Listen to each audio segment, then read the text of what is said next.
নমস্কার বন্ধুরা, আমি রাখি। সবাই কেমন আছো?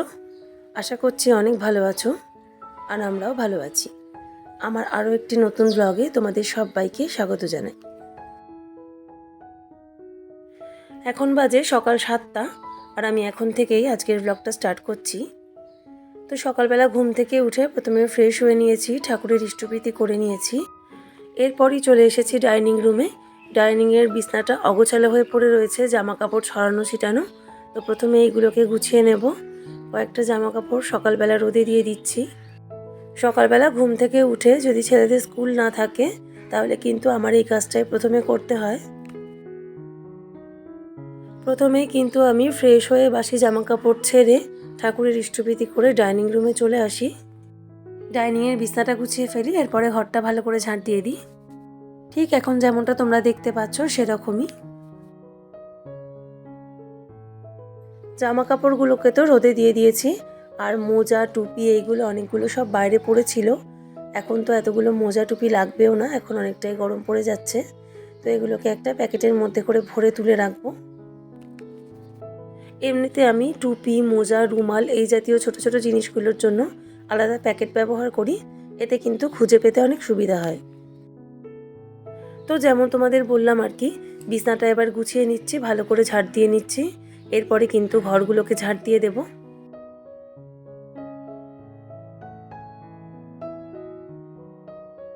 আমার কিন্তু সপ্তাহে 7 দিনই একরকমভাবে রুটিন মেনে চলা হয় না। যেহেতু 2 ছেলের স্কুল আর কলেজ থাকে, তাই জন্য কিন্তু সময় অনুযায়ী দিনের রুটিনটাও আমার চেঞ্জ করতে হয়।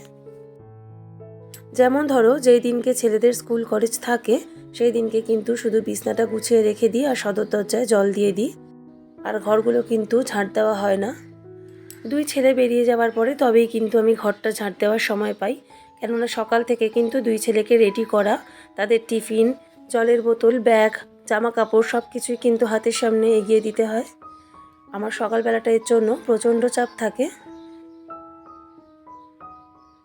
তো যাই হোক, কথা বলতে বলতে ঘরগুলো সুন্দর করে ঝাঁট দিয়ে নিলাম। এরপরে কিন্তু সদর দরজাটায় জল দিয়ে ধুয়ে দিচ্ছি। সকালবেলা টুকটাক যা বাসি কাজ ছিল সেগুলো সব কমপ্লিট করে ফেলেছি। তো এখন বাজে সকাল 8টা। এখন আমি আমার আর আমার হাজব্যান্ডের জন্য চা করে নিচ্ছি। হাজব্যান্ড আর ছোটো ছেলে কিন্তু এখনও ঘুম থেকে ওঠেনি। চাটা করে তারপরে ওদেরকে ডাকবো। তো আমার হাজব্যান্ড তো সকালবেলা গ্রিন টি খায়, সেটাই করে ফেললাম। এরপরে আমি আমার জন্য চিনি দিয়ে দুধ চা করবো।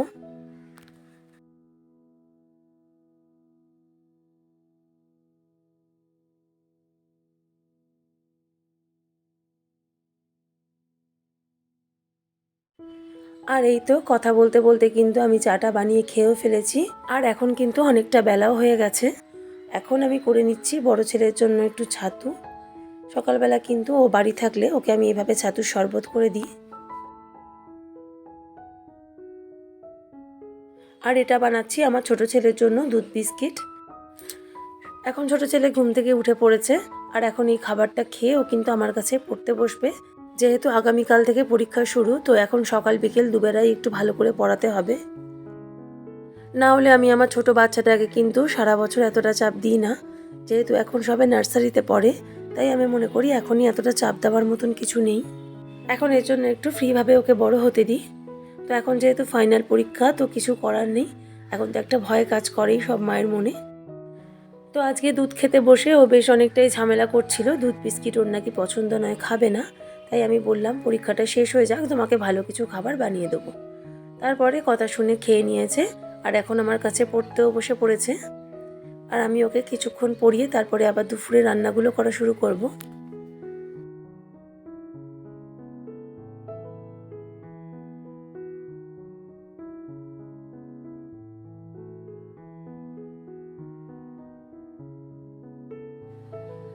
আর এই যে আমি ওকে কিছু প্রশ্ন লিখে দিয়েছি, সেইগুলোর উত্তর ওকে করতে বলেছি।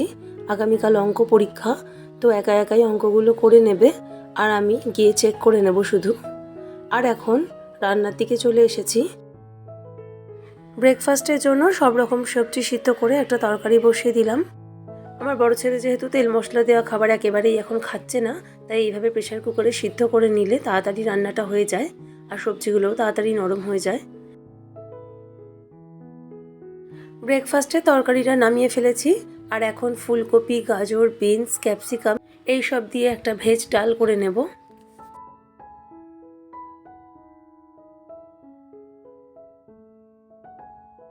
মুগ ডাল তো আগে থেকেই সিদ্ধ করে রেখেছিলাম, সবজিগুলো ভাজা করে তারপরে ডালটা মিশিয়ে দিলাম, আর ডালটাও এখন রেডি হয়ে গেছে।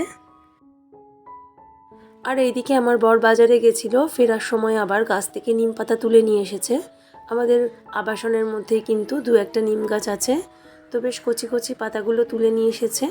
এইটাকে বেগুন দিয়ে ভাজা করব। এই সময় কিন্তু এরকম নিম পাতা খাওয়া খুবই উপকারী, বিভিন্নভাবে এটা খাওয়া যায়। আলু সিদ্ধ করে নিম পাতা ভেজে মেখেও খাওয়া যায়, আবার নিম পাতার ঝোলও খাওয়া যায়, শুক্তোও খাওয়া যায়। আজকে আমি করব নিম পাতা বেগুন দিয়ে ভাজা। সব রকম নিম পাতার রেসিপির মধ্যে এটাই আমার সবচেয়ে প্রিয়, তো আজকে এটাই করে নেব।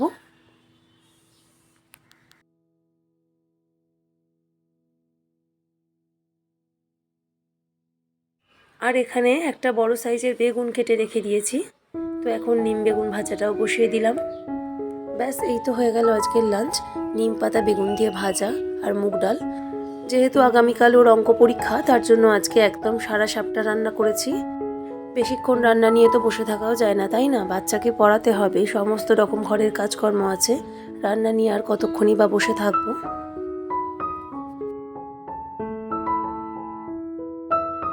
আর এই তো তোমাদের সাথে কথা বলতে বলতে আমার নিম পাতা বেগুন দিয়ে ভাজাটা একেবারেই কমপ্লিট হয়ে গেছে। আমার রান্নার পর্ব এখানেই শেষ। তো গতকাল যে ঠাকুরের জামা কাপড়গুলো, বিছনার চাদরগুলো কেচেছিলাম, আজকে সেগুলো পরাতে হবে। তো এখন চলে এসেছি, ঠাকুরের তাকটাকে একটু সুন্দর করে গুছিয়ে নিচ্ছি, আর সমস্ত বালিশের কভার, বিছনার কভার সব সুন্দর করে পরিয়ে দিয়েছি। আর এখন দুপুরবেলার সময় দুই ভাইতে মিলে একটু খুনসুটি হচ্ছে, তাই আমি ভাবলাম একটু ভিডিও করে তোমাদেরকে দেখানো যাক। আমার বড় ছেলে কিন্তু ছোট ছেলের থেকে 13 বছরের বড়, তো কেউ ওদের দেখে বলবেই না যে ওদের বয়সের এত ডিফারেন্স, একেবারেই বন্ধুর মতন মেলামেশা করে। আর এই দুজন বাড়িতে একসাথে হলে তো আমার মাথা পুরো খারাপ হয়ে যায়, কিন্তু সেটা বললেও তো হবে না, বড় ছেলেকেও তো বাড়িতে থাকতে হবে, ওই বেচারা কোথায় যাবে। তো যাই হোক, সব দিকে সামলে নিয়ে মোটামুটি আছি কোনো রকম ভাবে। আর তোমাদের সাথে বকবক করতে করতে সন্ধে হয়ে গেছে, সন্ধ্যাবেলার ঘর ঝাড় দেওয়া শুরু করে দিয়েছি। এর আগে ঠাকুরকে সন্ধ্যা দেখানো, চা খাওয়া সমস্তই করে ফেলেছি। তো এখন রাতের জন্য একটা সিম্পল আলুর তরকারি করে ফেলছি, এরপরেই ছেলেকে নিয়ে আবার পড়াতে বসতে হবে। এজন্য রুটি তো আজকে বানাবো না, রুটি আজকে কিনে আনতে বলেছি। আর অল্প কয়েকটা চায়ের বাসন ছিল, সেগুলোও ধুয়ে পরিষ্কার করে নেব এখন। আমার ব্লগগুলি যদি তোমাদের কিছু ভালো লেগে থাকে তাহলে প্লিজ একটি লাইক কমেন্টের মাধ্যমে জানিও। এরকম ব্লগ তোমরা যদি আরও দেখতে চাও তাহলে চাইলে আমার চ্যানেলটাকে তোমরা সাবস্ক্রাইব করেও রাখতে পারো। আর ভিডিওটি এতদূর যারা দেখেছো তাদেরকে অসংখ্য ধন্যবাদ। আর এখন আমার বাসনগুলো সমস্ত ধোয়া হয়ে গেছে, আর রাতের তরকারিটাও এখন কমপ্লিট হয়ে গেছে। আর এই তো এরপরে ছেলেকে পড়াতে বসবো, আর রাতের দিকেও কিছু কাজ আছে, সেগুলো কমপ্লিট করে ফেলবো। তাহলে চলো, আমার ব্লগটি আজকে এখানেই শেষ করছি। দেখা হবে নতুন ব্লগ নিয়ে, সবাই খুব ভালো থেকো।